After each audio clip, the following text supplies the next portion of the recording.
नमस्कार, मैं हूं नाविका कुमार।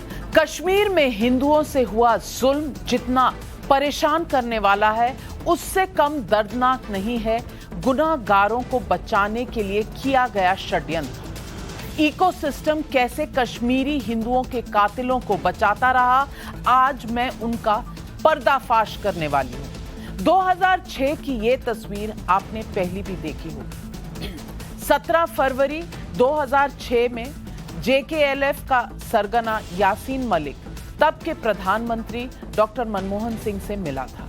लेकिन यह मुलाकात क्यों हुई थी, इसके पीछे का एजेंडा क्या था, आज मैं इसका कच्चा चिट्ठा खोलने वाली हूं। यासीन मनमोहन मुलाकात पर पब्लिक के सवाल पहले से हैं, लेकिन आज मैं जो खुलासा करने वाली हूं उसके बाद आप दर्शकों के मन में कई और गंभीर सवाल उठने वाले हैं। अपना फोन उठाइए, हमारे नंबर 8097471285 पर वीडियो और टेक्स्ट के जरिए अपना सवाल पूछिए। लेकिन सबसे पहले आज की 3 बड़ी खबरें। उत्तर प्रदेश में योगी आदित्यनाथ विधायक दल के नेता चुने गए। उसके बाद बीजेपी की तरफ से गवर्नर आनंदीबेन पटेल को सरकार बनाने का दावा औपचारिक तौर पर पेश कर दिया गया। योगी कल शाम 4 बजे शपथ लेंगे। टाइम्स नाउ नवभारत इस शपथ ग्रहण समारोह की कवरेज सबसे अलग अंदाज में आपको दिखाएगा, स्टेडियम के अंदर से और स्टेडियम के बाहर से, जहां यह समारोह होने वाला है।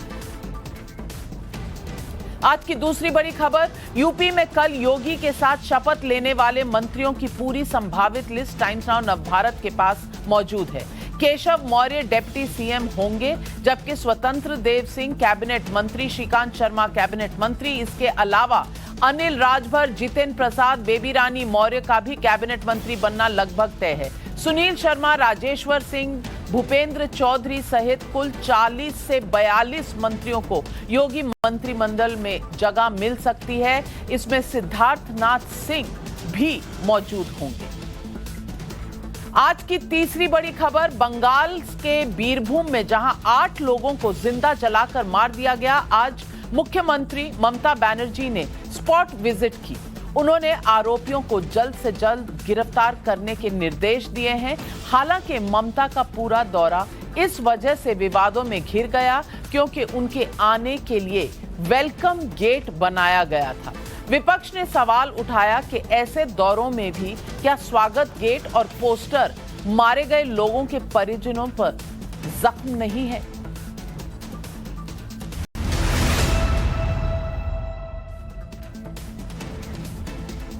अब सवाल पब्लिक का। 17 फरवरी 2006 को यासीन मलिक ने तब के प्रधानमंत्री डॉक्टर मनमोहन सिंह से मुलाकात की थी। ये तस्वीर उसी वक्त की है। ये मुलाकात डॉक्टर मनमोहन सिंह के कश्मीर राउंड टेबल में के एक हफ्ते पहले हुई थी। पहले इस राउंड टेबल में डॉक्टर मनमोहन सिंह कश्मीर के राजनीतिक नेताओं, अलगाववादियों और अन्य लोगों से मुलाकात करने वाले थे। मनमोहन सिंह सरकार ने 2006 में कश्मीर मामले में कई राउंड टेबल टॉक्स की थी। मेरे पास आज पूरे दस्तावेज मौजूद हैं और यासीन मलिक जैसे कश्मीरी हिंदुओं के जिस तरह से गुनाहगारों पर मनमोहन सरकार का सॉफ्ट होने का सबूत है, पूरे ये दस्तावेज मेरे हाथ में। लेकिन मैं इस दस्तावेज के पन्ने आपके लिए खोलूं उससे पहले डॉक्टर मनमोहन सिंह से मुलाकात के दौरान यासीन मलिक ने क्या कहा था, वो बयान सुन लीजिए। ये बयान आपके सामने पेश कर रहे हैं। फिर मुझे लगता है कि ये इन दोनों मुल्कों के मुफाद में है कि ये कश्मीरी लोगों को डिसीजन मेकिंग प्रोसेस में शामिल करे। और मैंने तजवीज़ात दी कि जो आइडियोलॉजिकल पॉलिटिकल फोर्सेस हैं और जो कश्मीरी मिलिटेंट लीडरशिप हैं, उनको पीस प्रोसेस में और डायलॉग प्रोसेस में, जो डिसीजन मेकिंग डायलॉग प्रोसेस हैं, उसमें शामिल करना निहायत ज़रूरी है। सुना आपने, यासीन मलिक कह रहा था कि मिलिटेंट लीडर्स को डायलॉग प्रोसेस में शामिल करने की जरूरत है, यानी आतंकवादियों, कश्मीरी हिंदुओं के गुनहगारों को मिलिटेंट लीडर्स कहने की सोच को समझिए। हत्यारे खुद को आवाम का नेता मानते हैं।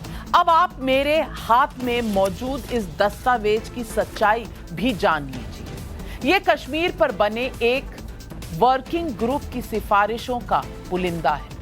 ये वर्किंग ग्रुप पूर्व उपराष्ट्रपति हामिद अंसारी के नेतृत्व में बना था और यहां इस वर्किंग ग्रुप में उनका नाम सबसे ऊपर है। Mohammad Hamid Ansari, chairperson national commission for minorities, तब उनका ये ऑफिस था, चेयरमैन ऑफ माइनॉरिटीज कमीशन, और वो थे इस पूरे वर्किंग ग्रुप के चेयरमैन। राष्ट्रीय अल्पसंख्यक आयोग के अध्यक्ष थे। वर्किंग ग्रुप की घोषणा डॉक्टर मनमोहन सिंह ने 24 और 25 मई 2006 को एक राउंड टेबल कॉन्फ्रेंस के बाद स्वयं की थी। इस वर्किंग ग्रुप का सबसे बड़ा एजेंडा था आतंकवाद से प्रभावित लोगों के पुनर्वास के लिए सुझाव देना। इसका एजेंडा यह भी था कि जो लोग आतंकवाद को छोड़ चुके हैं उनके लिए क्या कंडीशंस रखी जाएं। हामिद अंसारी के नेतृत्व वाले वर्किंग ग्रुप की यह रिपोर्ट आतंकवाद से प्रभावित लोगों को किस तरह राहत पहुंचाई जाए इसकी बात तो करती है और इसके लिए कई सुझाव भी देती है, लेकिन रिपोर्ट का आखिरी हिस्सा सबसे अहम है और सारे एजेंडे को बेनकाब कर देता है। पुनर्वास के लिए अपनी सिफारिशों को इस रिपोर्ट में सरकार की किन बातों को विचार करने के लिए कहती है, इसे मैं आपके सामने दिखाना चाहती हूं। अगर आप देखें तो ये पॉइंट नंबर 1 है और इसमें यह रिपोर्ट कहती है कि N unconditional dialogue process should be started with militant groups for finding a sustainable solution to the problem of militancy in the state of Jammu and Kashmir. Unconditional dialogue process. मैं पूछना चाहती हूं, गौर फरमाइए आप इस बात पर कि जिन्होंने कश्मीरी हिंदुओं को मारा, ये पहला पॉइंट बी में है और ये unconditional dialogue process should be started with militant groups कहता है, यानी कि कातिलों को, गुनहगारों को साथ आप कोई भी कंडीशन मत रखिए और उनके पुनर्वास पर आप विचार करिए, उनको लाइए, क्योंकि इसी से आतंकवाद से छुटकारा मिलेगा। अब आप फरवरी 2006 की यासीन मलिक की मांग को याद कीजिए जो मैंने आपको अभी बाइट में सुनाई। यासीन मलिक जो कह रहा था उसे सरकार के द्वारा बनाए गए वर्किंग ग्रुप ने हूबहू मान लिया, यानी कि कश्मीरी हिंदुओं की 2006 तक सुनवाई नहीं हुई थी, लेकिन यासीन मलिक फरवरी 17, 2006 में जो कहता है, मई में वर्किंग ग्रुप तो 2006 में वो हूबहू मान लेती है। वर्ड टू वर्ड जो यासीन मलिक कहते हैं वो माना जाता है। मैं पूछना चाहती हूं, क्या यासीन मलिक सरकार चला रहे थे? माई बाप थे सरकार के कि उनकी बात मानी जा रही थी? वर्किंग ग्रुप की रिपोर्ट जो बातें विचार करने के लिए कहती है, अब मैं आपको दूसरा मुद्दा दिखाती हूं उसमें, और इसमें कहते हैं ये कि it has to be recognized that the problem of militancy and alienation of one section of the society has to be tackled in a very broad framework. मतलब ये आतंकवाद जो है, इसकी समस्या और अलगाववाद को हल करने के लिए अंतरराष्ट्रीय एक्सपर्ट्स की मदद से अंतरराष्ट्रीय नीतियों को बनाने के लिए कहता है। ये कहता है यहां पर application of internationally accepted policies in consultation with experts. बाहर के एक्सपर्ट्स, कहां के? पाकिस्तान के। कौन एक्सपर्ट्स हमें बताएगा कि कश्मीर में क्या होना चाहिए? कहां से लाएंगे ये लोग? यानी कि कश्मीर में बाहर के एक्सपर्ट से बात होनी चाहिए। आप मान सकते हैं कि कोई वर्किंग ग्रुप जो प्रधानमंत्री को रिपोर्ट दे रहा है और वो रिपोर्ट अनाउंस करते हैं तब के प्रधानमंत्री डॉक्टर मनमोहन सिंह, वो एक्सटर्नल एक्सपर्ट्स बताएंगे क्या करना है। सिर्फ ये काफी नहीं है। पॉइंट सी में मीडिया के रोल को एग्जामिन करने की भी बात है कि ताकि राज्य के बाहर कश्मीरी भेदभाव ना झेले। पहली नजर में इन दोनों पॉइंट्स में कोई सवाल नहीं उठेंगे, लेकिन जब आप गहराई से सोचेंगे तो ये दोनों बातें भारत की डेमोक्रेसी के पिलर्स को ही कटघरे में खड़ी करती है। और क्या कहते हैं ये पॉइंट 3 में, The probable role of media should be examined in generating an image of the people of the state so that to lessen the indignity and suspicion that the people, especially youth, face outside the state. तो media makeover करेगी आतंकवादियों का image, ये media का role था, ये समझा जा रहा था। अब इस वक्त वर्किंग ग्रुप की रिपोर्ट मानती है कि 90% से ज्यादा कश्मीरी पंडितों ने घाटी छोड़ दी, लेकिन उसी सांस में रिपोर्ट कहती है कि कश्मीरी मुसलमान और सिख भी प्रभावित हुए। रिपोर्ट का जोर कश्मीरी हिंदुओं की त्रासदी से ज्यादा इस पर है कि आतंकवाद से जम्मू कश्मीर में हर कोई प्रभावित हुआ। याद कीजिए केरल कांग्रेस का ट्वीट, आतंकवाद के बड़े विक्टिम मुसलमान हैं, और यही नैरेटिव ये रिपोर्ट बताती है और कहती है a large number of persons belonging to all communities were killed by the deliberately targeted crossfire. More than 90% Kashmiris have left the valley. The entire population of Jammu and Kashmir can be termed to have been affected by militancy in one way or another. तो हिंदुओं का कोई खास दर्द नहीं है, सबको हुआ है, हिंदुओं का कोई खास चिंता करने की जरूरत नहीं है। इसके बाद पॉइंट नंबर 5 में कहते हैं as a direct result of militancy का जो सीधा असर है वो पड़ा है। large number of persons were killed due to various reasons based on community and political affiliations, and also such persons termed as being government informers or mixed up with the security forces. मतलब कि जो सरकार की मदद कर रहे थे उनको भी असर पड़ा है, यानी कि कश्मीरी हिंदुओं के खिलाफ जिहाद की वजहों का पूरी तरह से डिनायल है। साथ ही कश्मीरी हिंदुओं के खिलाफ बने माहौल को एक तरह से पॉलिटिकल मानने की भूल है। आतंकवादियों ने नहीं कहा, यह सारा पॉलिटिकल प्रॉब्लम था। अब वर्किंग ग्रुप की रिपोर्ट की सिफारिश नंबर 1.3 देखिए, और यह है इस जगह मैं आपको बताना चाहती हूं। Certain laws made operational during the period of militancy, जैसे कि AFSPA, armed forces special powers act, impinge on fundamental rights of citizens and adversely affect public, they should be reviewed and revoked. AFSPA हटा दीजिए, army हटा दीजिए, क्योंकि army को हटाने से क्या होगा?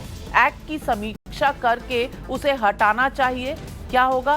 ताकि लोगों के पास सिर्फ पॉलिटिकली वहां पर जो इंस्ट्रक्शंस वाली पुलिस है वो रह जाए और लोगों के पास कोई जगह ही ना हो जाने की अपने प्रॉब्लम्स लेके। वर्किंग ग्रुप की एक सिफारिश ये भी कहती है कि फर्जी एनकाउंटर ना हो, फर्जी रिकवरी ना हो, इसके लिए सुरक्षा बलों को निर्देश दिए जाएं।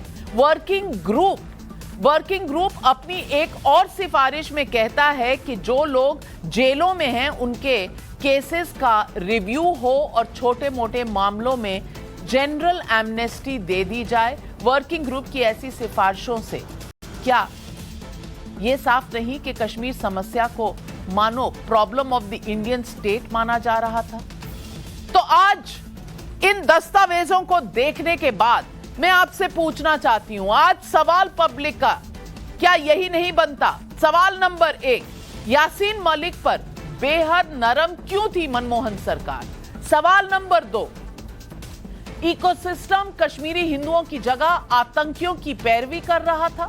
सवाल नंबर 3, यासीन मलिक बिट्टा कराटे को फांसी कब होगी और क्यों नरमी बरती जा रही है? यही है आज पब्लिक के सवाल। और आज हमारे साथ जुड़ने वाले मेहमानों को मैं पहले मिलवा दूं अपने दर्शकों विश्लेषकों से। शहजाद पूनावाला प्रवक्ता है बीजेपी की, आचार्य प्रमोद कृष्णम नेता हैं कांग्रेस पार्टी के, डॉक्टर तस्लीम रहमानी प्रेसिडेंट है एसडीपीआई के, और आरती टिक्कू कश्मीरी पंडित, वकार भट्टी भी हमारे साथ है कश्मीरी नेता।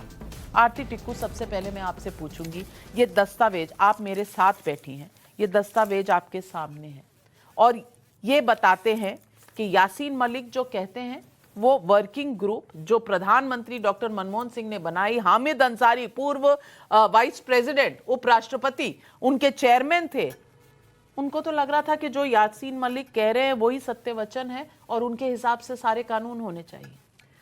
नविका, ये जो आप दस्तावेज लेकर आई हैं, ये इनफैक्ट दर्शाता है कि जो हमारी पिछले 32 साल से हम लोग चिल्ला रहे थे, मेरा समुदाय चिल्ला रहा था, हमारे बड़े बड़े नेता जो सड़कों पे जिनकी जानें चली गई, उन लोगों का जो बलिदान हुआ वो इसी के खिलाफ, इस सिस्टम के खिलाफ, जिन्होंने यासीन मलिक को गांधी बना दिया कश्मीर का, जिन्होंने शब्बीर शाह को नेल्सन मंडेला बना दिया कश्मीर का, और ऐसे क्रिमिनल्स को, ऐसे आतंकवादियों को सबसे बड़े ऑफिस में उनको लेजिटिमेसी दी और उनका आदर किया, उनका सम्मान किया।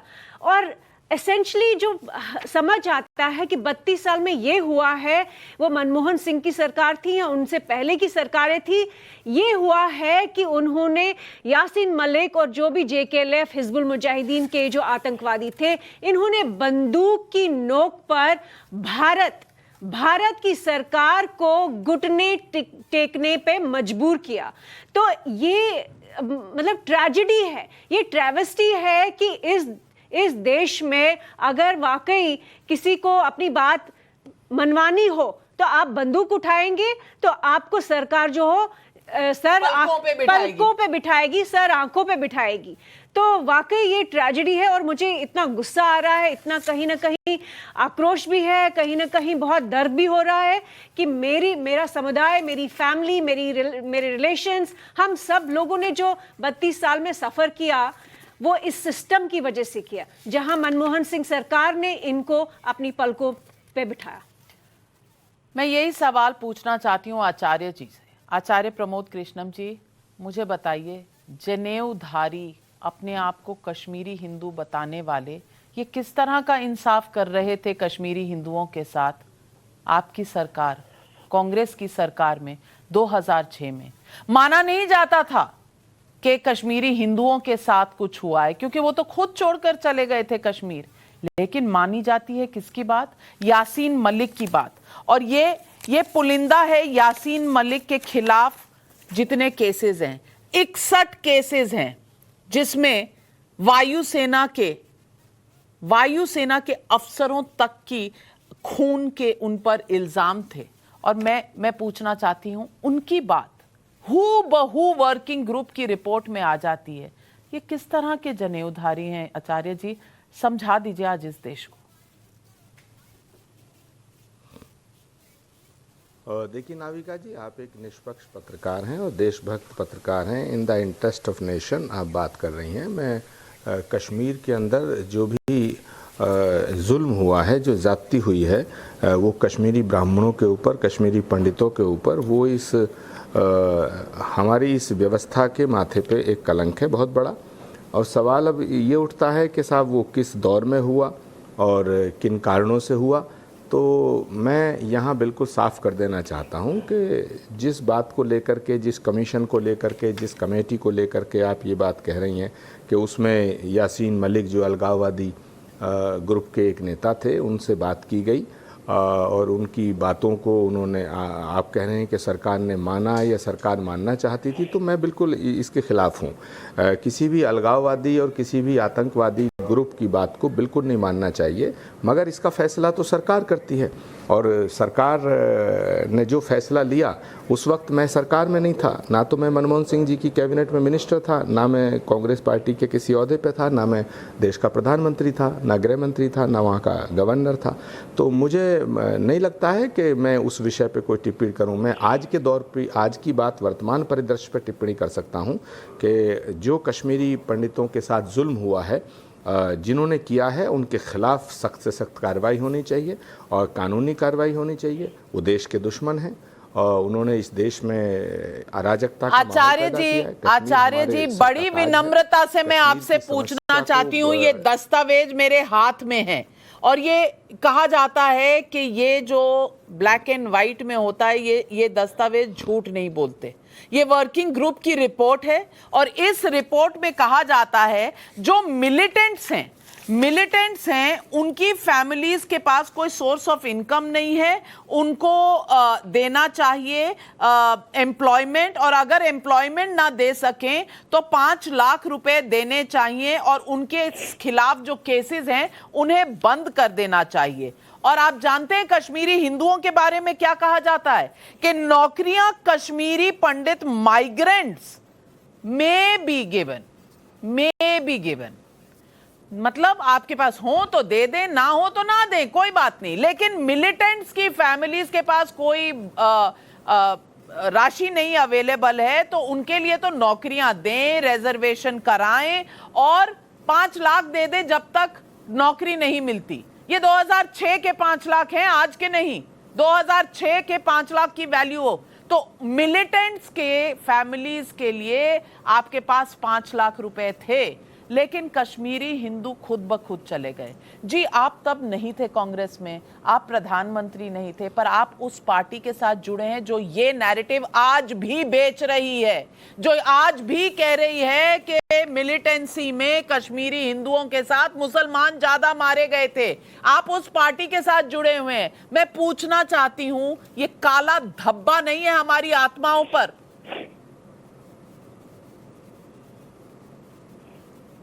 देखिए नाविका जी, इसमें मैं बहुत साफ तौर से ये मानता हूँ कि जो मिलिटेंसी है उसका कारण बेरोज़गारी नहीं हो सकती है। बेरोज़गार आदमी मिलिटेंट थोड़ी बनता है। लेकिन अगर किसी के घर में रोज़गार नहीं है, रोज़गार की समस्या एक बहुत बड़ी समस्या है, बेरोज़गारी दूर होनी चाहिए, लेकिन बेरोज़गार युवक, बेरोज़गार नौजवान हाथ में AK-47 नहीं उठाता है। अगर बेरोज़गारी से मिलिटेंसी पैदा होती और टेररिज्म पैदा होता तो बिहार में बेरोज़गारी बहुत थी, उत्तर प्रदेश में बेरोज़गारी बहुत थी, वेस्ट बंगाल में बेरोज़गारी बहुत है, उड़ीसा में भी बेरोज़गारी बहुत है, और भी कई स्टेट हैं हमारे जहां बेरोजगारी बहुत है। लेकिन बेरोजगारी होने का मतलब, बेरोजगार होने का मतलब ये नहीं है कि देश के खिलाफ हाथ में AK-47 उठा लिया जाए। आचार्य जी भटके ना, आप कई लोगों को राह दिखाते हैं क्या सही क्या गलत। आप आचार्य हैं, मैं आपसे पूछ रही हूं ये वर्किंग ग्रुप की रिपोर्ट क्या सही है या गलत?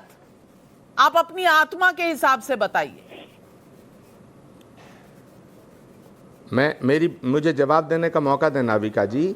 मैं कहना चाहता हूं कि मिलिटेंसी का कारण बेरोजगारी नहीं हो सकता। मिलिटेंसी का कारण है कि पाकिस्तान से जो परोसा जा रहा आतंकवाद, वो मिलिटेंसी का कारण है। पर उनको तो बसाने की कोशिश हो रही थी ना, यहाँ जाते हैं, अलगाववादी बन जाते हैं, उनको तो बसाने की कोशिश हो रही थी। और अगर मैं नाविका जी पूरा कर लूं, नाविका जी मुझे पूरा करने दीजिएगा, वरना आप सवाल जो भी कर रही हैं उसका जवाब जब तक मैं नहीं दे पाऊँ, मैं कैसे जवाब दे ही नहीं ना रहे।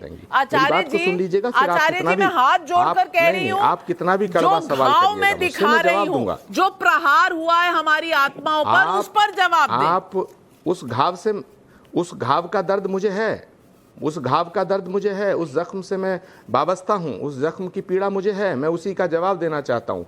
ये जो आप दस्तावेज दिखा रही हैं जिसमें ये कहा गया है कि कश्मीरी पंडितों का जो दर्द है वो इससे मिट जाएगा, मैं इस दस्तावेज को खारिज करता हूँ।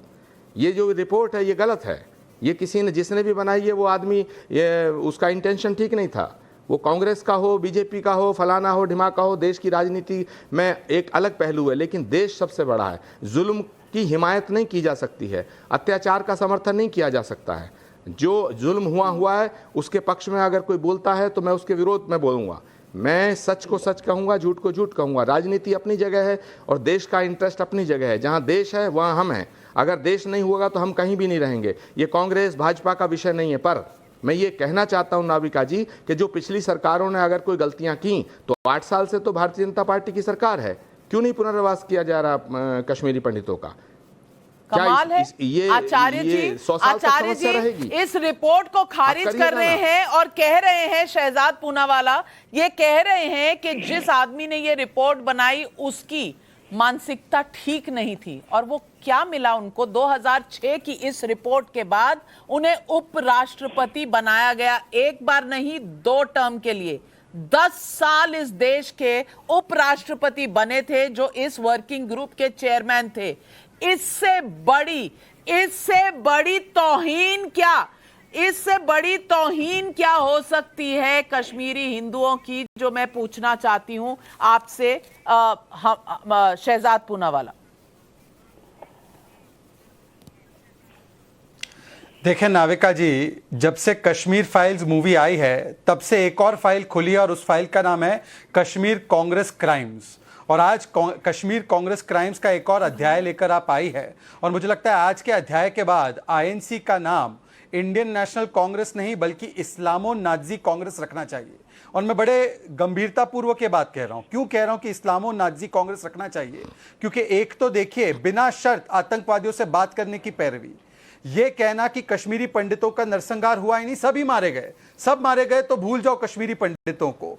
ये कहना कि बाहर के एक्सपर्ट्स को लेकर आओ कश्मीर पर ज्ञान देने के लिए, मतलब फिर से जो गलती नेहरू ने की थी, मतलब अंतर्राष्ट्रीयकरण करना, जो अधीर रंजन चौधरी ने भी पार्लियामेंट में उठकर खड़े होकर कहा था, वही गलती फिर से दोहराने की वकालत। और फिर कहना कि आतंकियों का इमेज मेकओवर, मतलब जो इस्लामिक जिहाद है उसका इमेज मेकओवर। और ये इमेज मेकओवर तो बड़े लंबे समय से चल रहा है।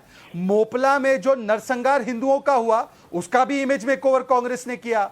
गोधरा में जो संत साधु मारे गए उसका भी इमेज मेकओवर कांग्रेस ने किया। और कश्मीर में जो हिंदुओं का नरसंहार हुआ तो जिसने इसको किया, मतलब इस्लामिक जिहादी जो एक इसमें मानसिकता और सोच थी, उसका भी इमेज मेकओवर, ये कहकर कि सबकी हत्या हुई। वो तो केरल कांग्रेस आज भी कह रही है। और देखिए, ये केवल रिपोर्ट बनाने वाले को दोष क्यों देते हो? कौन था वो जो फूट फूट कर रो रहा था बाटला हाउस एनकाउंटर के दौरान आतंकवादियों के लिए? उसी ने तो इस रिपोर्ट को बनवाया है। कौन है वो व्यक्ति? आचार्य जी, नाम जरा याद कीजिए, जो बाटला हाउस एनकाउंटर में रो रही थी, बहुत आंखें सूज गई थी रो रो कर रात को। कौन है जिसने अफजल गुरु के प्रेमियों को जेएनयू में जाकर समर्थन दिया और फिर उन अफजल प्रेमी गैंग को अपनी पार्टी में लेने का काम किया? कौन है जो हाफिज सईद को हाफिज सईद जी बोलते हैं, ओसामा को ओसामा जी बोलते हैं? कौन है जो 26/11 पे आरएसएस पर दोष डाल रहा था और पाकिस्तान को क्लीन चिट दे रहा था? तो आतंकी प्रेम में लोथप्रोत होना, ये तो कांग्रेस के कई नेताओं का चरित्र बन चुका है। और आखिरी बात केवल इतना कहना चाहता हूं नाविका जी, देखिए आज कई सारे कश्मीर कांग्रेस क्राइम्स के अध्याय आपने जोड़े। टाइम्स नाउ को साधुवाद। 1997 में आपने वो डॉक्यूमेंट दिखाया कि कैसे, जो इन्होंने कहा पलायन, हम पलायन नहीं मानते, हम केवल जेनोसाइड मानते हैं। जेनोसाइड फारूक अब्दुल्ला की नाक के नीचे हुआ। 70 आतंकवादी राजीव गांधी और फारूक अब्दुल्ला के नाक के नीचे छोड़े गए। जस्टिस गांजू को मारा गया। उसके बेटे ने आकर कहा कि मेरे पिता की हत्या के बाद हाथ जोड़ जोड़कर राजीव गांधी को कहा गया कि कुछ करो, तो राजीव गांधी ने बोला मुझे मेरी दोस्ती प्यारी है, भाड़ में जाए देश, भाड़ में जाए हिंदू। टपलू जी की हत्या हुई, कोई कार्रवाई नहीं की। जगमोहन जी ने पत्र लिख लिख कर कहा कि प्लीज कोई कार्रवाई कीजिए, कोई कार्रवाई नहीं हुई। इस सारे तमाम क्राइम्स के लिए, कश्मीर कांग्रेस क्राइम्स के लिए आचार्य जी कौन जिम्मेदार है? यहां पर आप हामिद अंसारी को जिम्मेदार ठहरा रहे, पर हामिद अंसारी के पीछे जो हाथ था इस्लामो नाजी कांग्रेस का, उसको कब पहचानिएगा? मैं वकार भट्टी आपसे पूछना चाह रही हूं। वकार भट्टी जी, किसने मारा कश्मीरी हिंदुओं को? जिहाद था या कोई और ही तरीका था, कोई और ही कारण थे?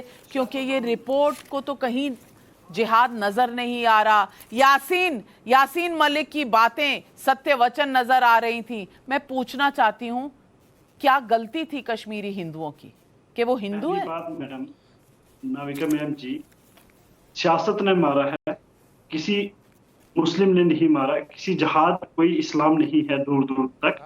आप इस्लाम और जिहाद को टीवी पे ला के फिल्मों के जरिए बदनाम करने की जो कोशिश करते हैं, प्लीज इसको बंद किया जाए। क्योंकि सियासत चाहे वो कांग्रेस की हो, फिर चाहे वो नेशनल कॉन्फ्रेंस फारूक अब्दुल्ला नहीं, की तो हो, वहां जो नारे लगते थे आरती टिक्कू जी, जब कहा जाता था जो यहाँ रहेगा उसे कहना पड़ेगा या अल्लाहू अकबर, अल्लाहू अकबर कहना होगा। ये और वकार भट्टी जी, पूरी करने दीजिए ना।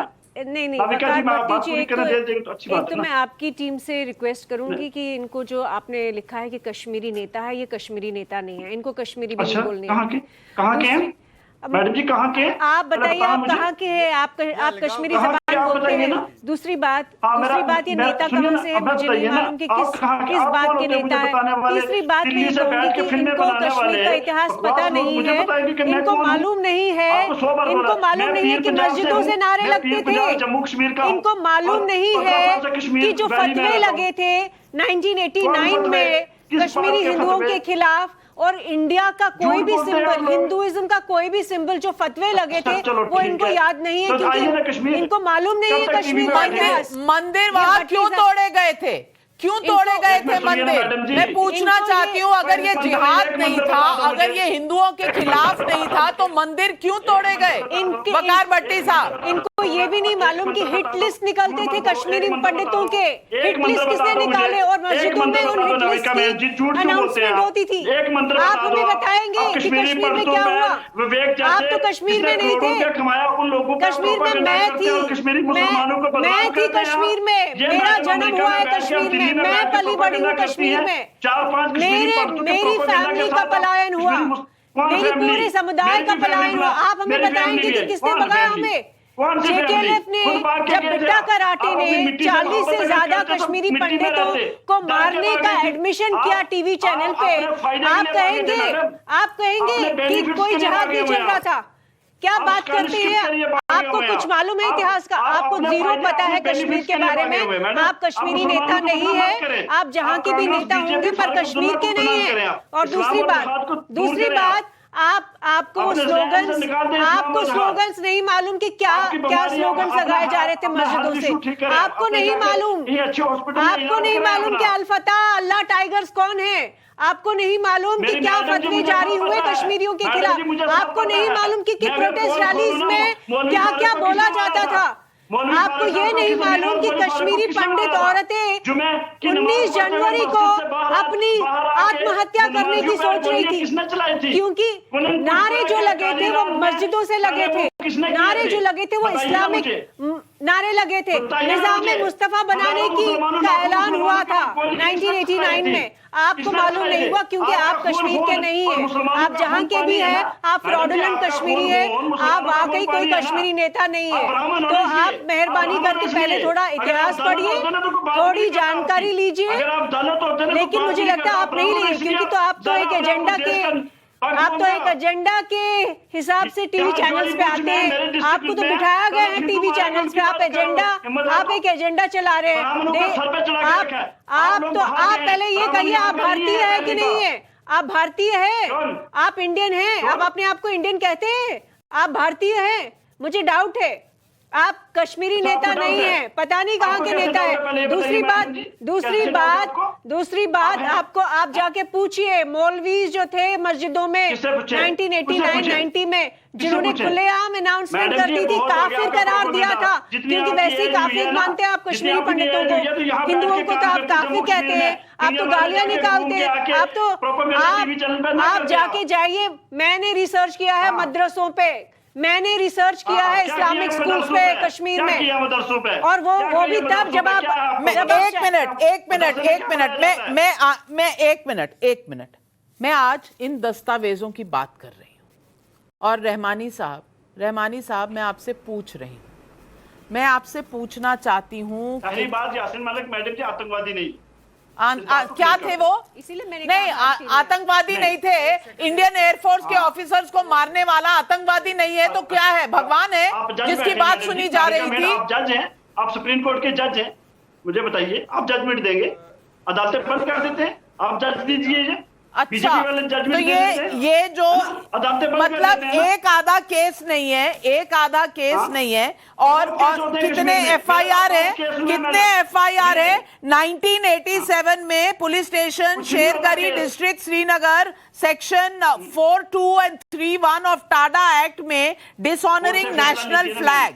फिर यासीन मलिक एक और 1987 का unlawful activities under the Tada act. Tada act के इनके खिलाफ कम से कम नहीं तो 10-15 केस यहाँ पर दर्ज है। ये भी दस्तावेज है। मैं कुछ भी बिना फैक्चुअल, बिना कागजात, बिना इन दस्तावेजों के नहीं बोल रही हूं। और अगर मैं अपने कैमरामैन को कहूं ये 61 केसेस आप दिखा दीजिए, ये यासीन मलिक, ये टाडा एक्ट क्या है? टेररिज्म एक्ट है। और अरे भैया, जिस राज्य में मरने वाली औरतों के लिए एफआईआर ना लगाया गया, ना उनकी आज तक चार्जशीट बनी, ना इन्वेस्टिगेशन हुई, उस स्टेट में आप कह रहे हैं कि इनके खिलाफ कोई केस ही नहीं था। 61 केस है। ये दिखा दीजिए 14 इस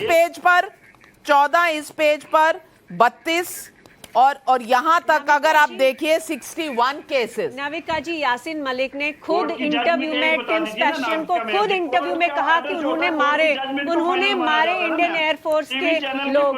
तो ये क्या बात कर रहे हैं? जज को आप जाके पूछ लीजिए ना, बीबीसी को पूछिए कि आप वो क्या मानते हैं।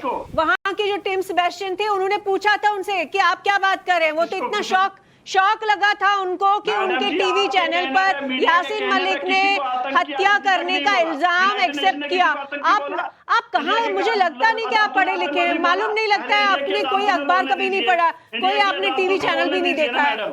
आप जरा पढ़ लिख लीजिए। और भट्टी जी प्लीज अपने आप को कश्मीरी नेता कहना बंद कर दीजिए। आप कश्मीर के नेता नहीं है।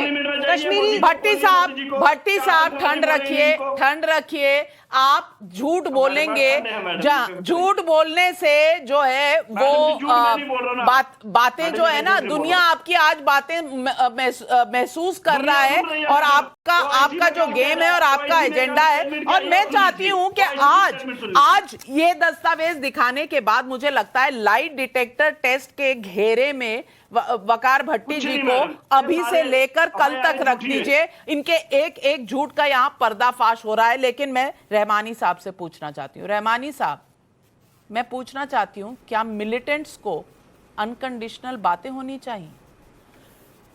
उनको नौकरियां देनी चाहिए, उनके परिवारजनों को जरूर देना चाहिए, रिजर्वेशन भी होना चाहिए, 5 लाख मुआवजा भी देना चाहिए जब तक नौकरी ना दी जाए। और कश्मीरी हिंदुओं को चलिए देख लीजिए, मिल जाएगी तो, नहीं होगी तो कोई बात नहीं।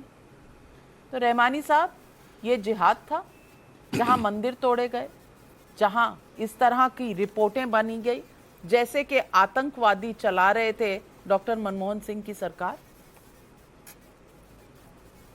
जो भाजपा से मिलते थे उनका नाम भी ले लिया करें।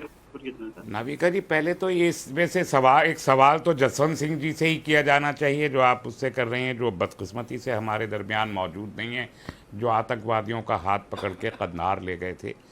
दूसरी बात भाई, मुझे दो बातों पे बहुत हैरत होती है। एक बात तो ये कि भारतीय जनता पार्टी की मौजूदा सरकार हिस्ट्री में क्यों, रुबैया सईद को भी याद कर लीजिए, 2006 में आ चुकी। नहीं, रुबैया सईद को भी याद कर लीजिए, तब भी 5 आतंकवादी छोड़े गए थे। एक लड़की को बचाने के लिए 5 आतंकवादी, क्योंकि गृह मंत्री थे उनके पिताजी। जसवंत सिंह जी रुबैया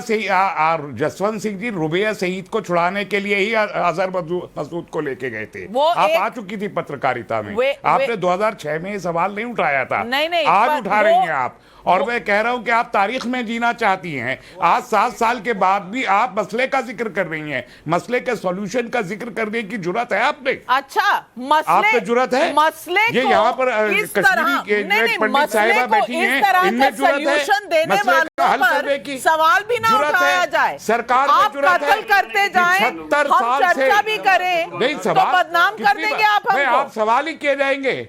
नहीं, आप सवाल ही करते रहेंगे, आप सवाल ही करते रहेंगे, जवाब नहीं मिलेंगे। नहीं, यही है मसला। जवाब तो ये मिला ना, आप सवाल करते रहेंगे। जवाब तो ये मिला ना। कश्मीरी पंडितों की मुसीबत को वोट में कैश करेंगे। नाविका जी, मैं ये है, ये इसे भी हैवानियत जवाब इस पर भी तो दे दीजिए रहमानी साहब। परेशान आदमी की आंखों पर पट्टी बांधे क्यों बैठे हैं इक़्तिदार पे हाथ खड़े, इस पर भी जवाब दे दीजिए। वर्किंग ग्रुप, आपकी आंखों पर पट्टी है जर्द रंग की, जिस पर जर्द रंग की पट्टी है, और उसे हम कहते हैं जॉन्डिस।